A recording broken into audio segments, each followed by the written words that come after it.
Good morning. Okay, so Sherry asked me to show you a video because she can't remember anything. So the way I do my moonshine, because everything I do is like really fancy, I take an old pickle jar, and this actually came from Jan's Pickle Farm, and 2 tea bags. I use any kind of tea. Today I'm using blueberry. It came from the dollar store. It says blueberry and honey, just because I like to have a little flavor. Boiled water. And what I'm doing is I'm making a concentrate. So like I'm only putting, I don't know, 1/3 of the water, because then I'll use that to fill up 3 or 4 of my big, probably 20-ounce jars to make my moonshine. So I'll make a concentrate here and then pour like 1/3 at a time and add water, so I don't have to keep doing things. I like things easy.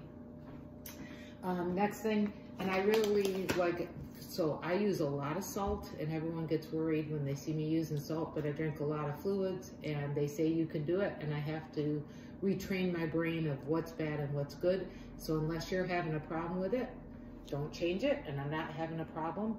And I find that when I add salt, it makes the sweet a lot more sweeter, especially when you're using like stevia or something. This is the Himalayan pink salt. This whole huge bag is at the dollar store. So it's in other stores too, but I'm amazed. So I put mine in a little dish like this with this tiny little cute spoon, and it's so adorable. And I put like 3 pinches, and I realized that I tried to measure it out, is a little less maybe than a 1/8 of a teaspoon. But the nice thing about THM is you do it and then you make it your own. And now to me, it's such a habit. I just do it without thinking. Ginger, because when I put powdered ginger, it's too bitter for me. So I buy a root of ginger at the grocery store, throw it in my bullet with water. Quite a bit of water because it's strong, and then I strain it, and it's important to strain the all the pulp out of it because that's bitter. This time I forgot, so I'm just dealing with it. And then I pour it into ice cube tray. So this is a whole ice cube tray. I hit it with my hammer, and then I take a chunk of it out. So that's like maybe 1/3 of an ice cube. And I'll put it in when it's hot, the hot water, so it melts, and then that will be my ginger in there. And you write on the bag, ginger. But when you're Judy and you write ginger, you write Gilligan, Ginger, Marianne, the skipper, and his wife. So, makes me happy. Okay. Everything is measured, so I keep these. This was an old scoop, and that's a tablespoon. Your apple cider vinegar with Mother's. So because I'm making concentrate, I use 3 tablespoons for my jar. 1, 2, 3. Sometimes I don't measure. I just pour and pretend it's 3. And then I use real expensive lemon juice, probably the dollar store or Walmart. And I'm only gonna like use a capful.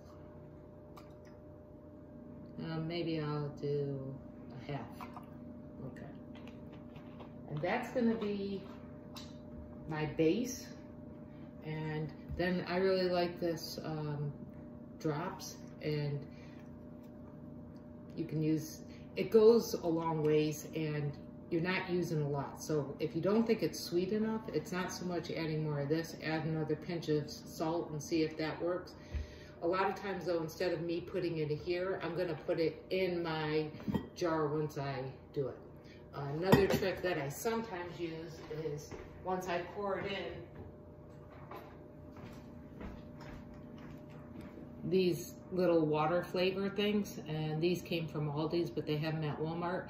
I might just put, instead of putting the sweetener in, once I pour this in the water over my ice, I might just put a squirt of this in, and that will give it the sweetener.